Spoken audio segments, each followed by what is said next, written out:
Hi everyone, and welcome again to yet another SysAid monthly webinar. Today, as the holidays are coming, we want to share with you some great treats that will help make the next year in your IT department a lot more effective and will save you a lot of time. So, to do that with me today, we have a panel of experts. So without further ado, let's take a look at today's agenda.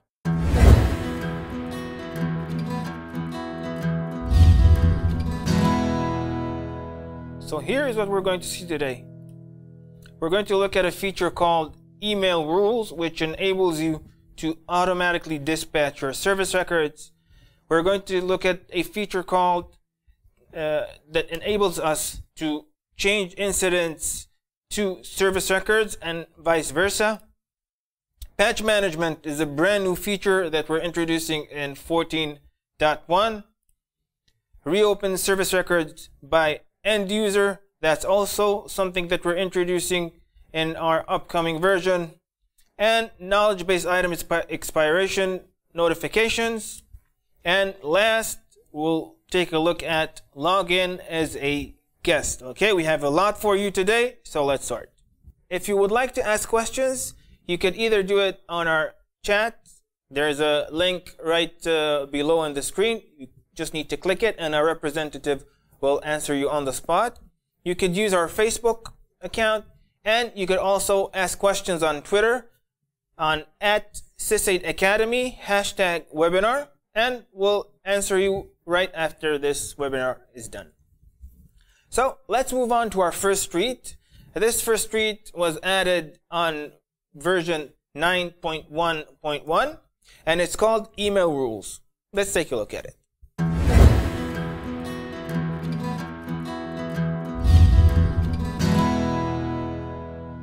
So, here to tell us what email rules are all about is Dan Shimoni. How are you, Dan? Hi, Michael.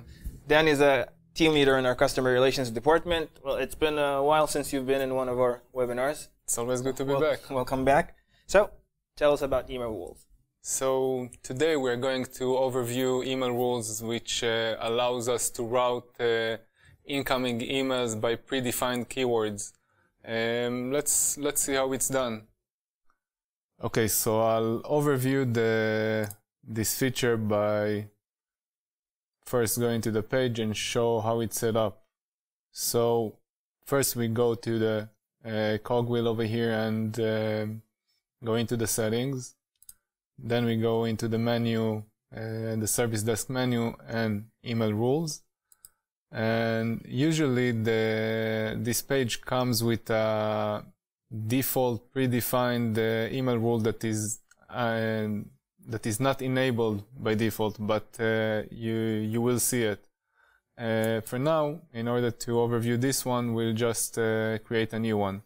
Let's call it webinar. Of course, in order for it to work, we have to enable it. So don't forget this checkbox over here. So this page is constructed from a couple of sections. The first section defines what are the parameters that we'll be looking for. So over here we can define the incoming emails that we are going to parse over here. On this system we currently have only one email integration set up, which is support. So it's all the same if I'm gonna check for all or support. So let's just check all. Okay. The next one is the text that we'll be looking for. So if I would like to route all the emails that are urgent, I'm gonna pick a statement that is looking for this in the subject and in the email body. And let's say I'm gonna put in a keyword as a keyword urgent.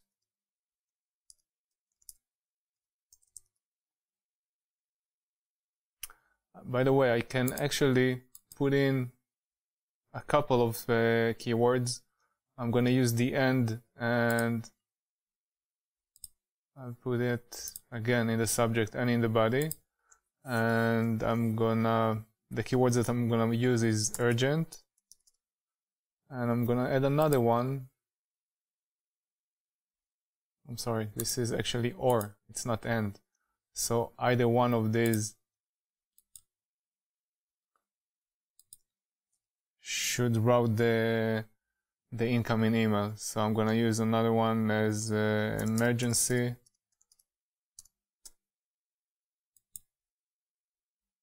And over here you can see that the text that I'm looking for is, I'm looking in the subject and, or not and, or the body. Urgent or emergency. These are the keywords that I'm looking for in this rule. The second section refers to the action we are looking to apply on the SRs that will be opened from the incoming email with all the criteria that we defined above. So over here we apply the actions. If you want to assign it to a certain admin or a certain group of admins, the status that we would like to set. Let's just set an admin group. Let's set it as domain admins, though it's a wide group to include, but keep in mind this is just an example. So the status I would like to have is new, because it's a new incoming service request. Categories, I'm not gonna set up categories. Urgency is gonna be, of course, urgent. Impact is very high because I used emergency and urgent. Both indicate that this is a high priority. Priority is, of course, the highest.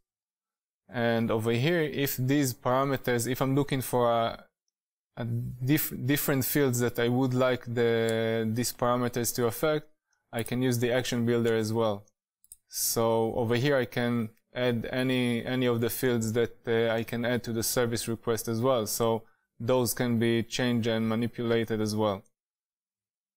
And let's take just notes, and we can add whatever. Let's just add the example. Oops. Okay.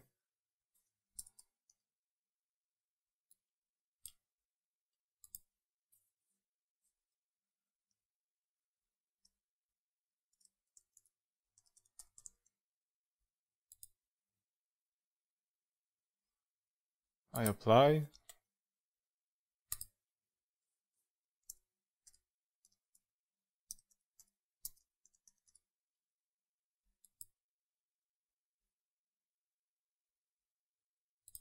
And this is pretty much it. We have an email rule. That's actually a really great feature. Another question that we constantly get is, okay, now say we've submitted a service record, but we have incidents and service requests. What if I want to convert an incident to a service request? So from 9.1.1 we do have exactly a feature that is another one long awaited for that does exactly that, converting from request to incident and vice versa.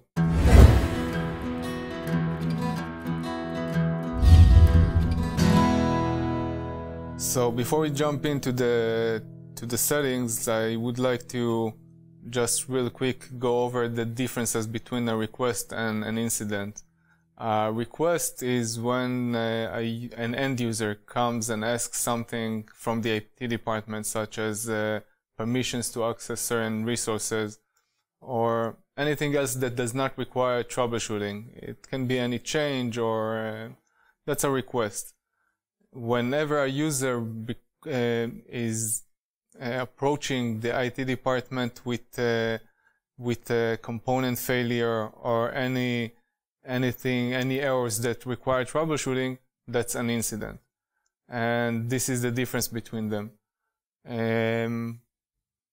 Many times the user sends one of them an incident or a request, and you feel that it was not categorized properly, and you would like to convert it to from a request to an incident or vice versa. So the setup is real simple. The first thing that you have to go to the general settings, in service desk settings and make sure that you have, let's see where it is.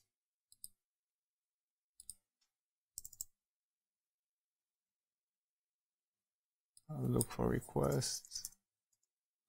There we go. Make sure that this field over here is checked and enabled. Once we have this enabled, if we go to, let's say, incidents, and I go into any open service request, I should have an option over here to convert to request. This is, of course, an incident. The same applies to, if I go to request, go into one of the open ones, I can convert it to incident. It pops up a notification if I like to proceed, because this cannot be undone. I click yes, and the request converts to incident. It's that simple. Another option to convert, if we want to convert we are here in incidents. So if you want to convert a few incidents into requests, we can all the same check them on the list, and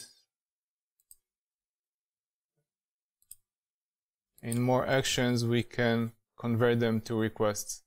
Same applies, of course, for converting requests to incidents. Thank you, Dan, for being here. Thank you for having me. It was a pleasure. And now let's move on to our next street, which is patch management.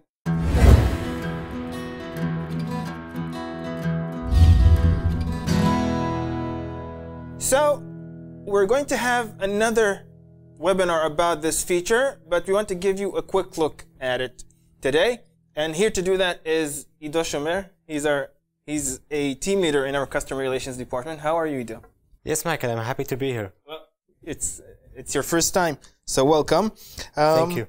Tell us about the patch management. Well, hello everybody. The patch management is a feature that can automatically scan for missing patches on all your assets and automatically install updates. Patch management is located under the asset management. And you have the normal SysAid view where you can see all the patches that need to be installed. And we already defined a few predefined views where we can see the approved patches, the failed patches, and so on. But let's say you wanna install patches on several assets together. So you need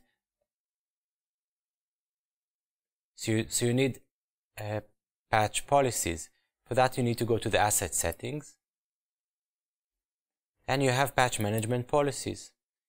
Here, for example, we choose one policy, for example, and in this policy, you can see all the patches that need to be installed. Let's say you want to define this policy, but one specific patch you want to manually approve it. Then you can use it. You can use the drop down here to choose whether to approve it manually. And the options you have is either yes, no, or even to open a change service request to use the built-in change management features in SysAid. Let's say you wanna automatically install this patch, but but excludes some specific assets. This way, you can go to the pending approval and click on the link and choose the assets you don't want that the patch will be installed automatically, and click deny. That's the whole story. For each policy, you can define when the scan should run, when the patches should be installed, and even when the reboot should happen. The only thing left to do is to attach the asset to the policy. Well, that's a great addition to the system. What else do you have for us? Well, the next treat is the ability to reopen a service request by the end user. Great.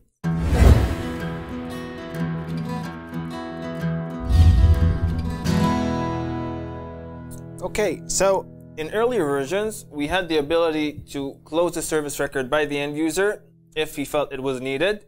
Now, in version 9.11, we have the ability to allow the end user to reopen a service record. If we close the service record, now the end user can reopen it with a click if he or she feels it's needed. So can you tell us about that? That's right. Up until now, if an end user wanted to reopen a closed issue, they would need to submit a new ticket. Now we can improve our process and service by allowing the end user to reopen a service request if they're not satisfied. Let's see how does it work. Well, to reopen a service request, I will navigate to the end user portal. I will go to view your service history. As you can see, it's already filtered to show only the closed incident. I will open one, and in there is a button to reopen. As simple as that. We can also add the ability to reopen a service request to the notification. So I would navigate to customize notification.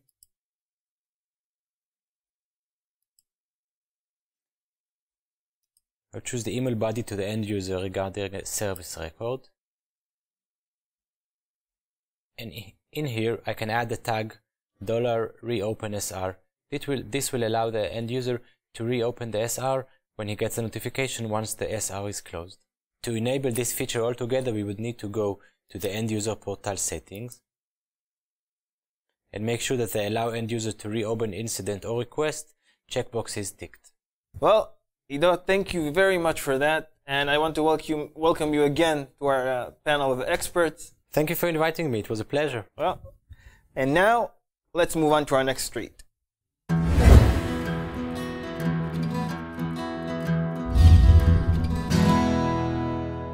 This one is another feature that we're going to see in version 14.1, and in order to present it, we have Yair Bortinger. How are you? Hi, it's nice to be back. How are you?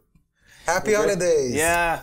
So Yair, as you all know, is a team leader in our customer relations. So we're speaking about knowledge. We always speak about maintaining a proper knowledge base, but the thing with knowledge items is that they get outdated and they always need to be maintained. Stuff get expired. Now we have a way to actually maintain the knowledge base. So tell us about that. Correct. Until now, knowledge base, you could state the expiration date, but you wouldn't get notification on that.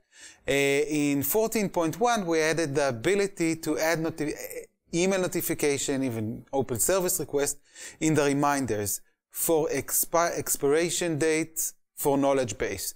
So now you can set up the expiration date for the knowledge base, set up a notification for it, and then you won't need to monitoring the expiration date.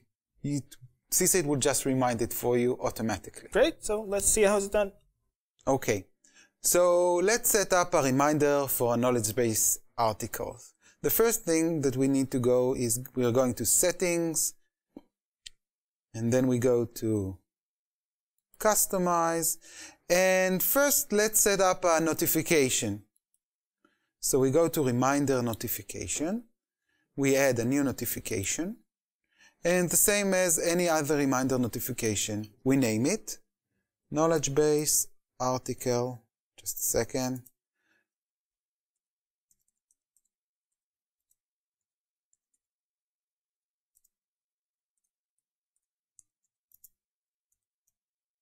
Expiration.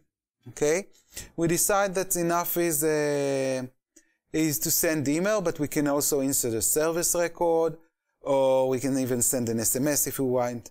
But let's just set up email notification. We go to email details. We select the recipient. So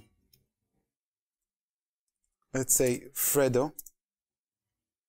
Okay, Alfredo will be the one that we want to get the notification. And let's just say in the subject, it will always be setting in, but we can say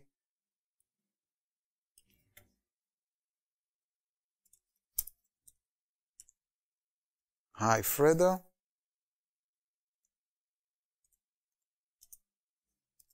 This is for you. Okay. So then we click apply, and we have the notification. Now we need to set up a reminder. We go to the reminders, just above the notification, reminder notification, and we select here knowledge base article expiration date. We want it to be 14 days before, and we select the notification that we just created at 9 a.m. Click add, and that's it. Each time an article will be 14 days before expiration date, an email will be sent to Fredo, and he will update the knowledge base. That is a great way to keep your knowledge base up to date. The next treat that we're going to show, which is also included in 14.1, actually simplifies the access to the knowledge base for all users. Correct. In 14.1, we are going to introduce to you all guest mode access to the end user portal.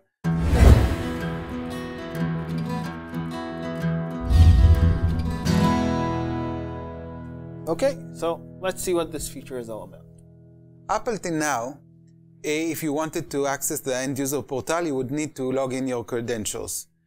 Today, from 14.1, you will have a guest mode access. That means if you punch in the end user portal URL, you have a very minimal access to the end user portal. You can submit an incident and you can view the knowledge base. Let's see how it works. First thing, we need to enable the guest mode access.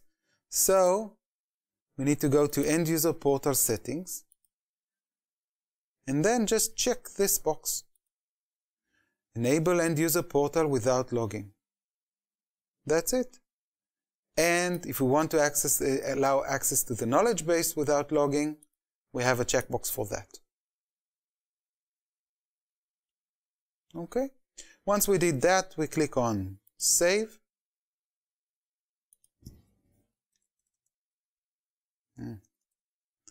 Allowing guest mode.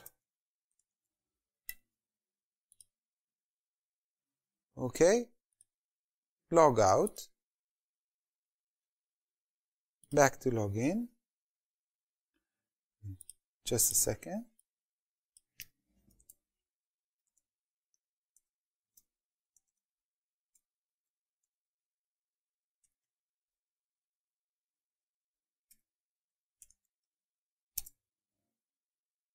Okay, this is a guest mode. As you can see, the user is guest. I can submit a request. I can submit an incident, or I can look at the knowledge base. But because I'm a guest, I don't have the history of my service records. That's it. Well, Yair, thank you for that. Thank you for being with us. Thank you. It's always a pleasure. Yeah. And we're ready to summarize.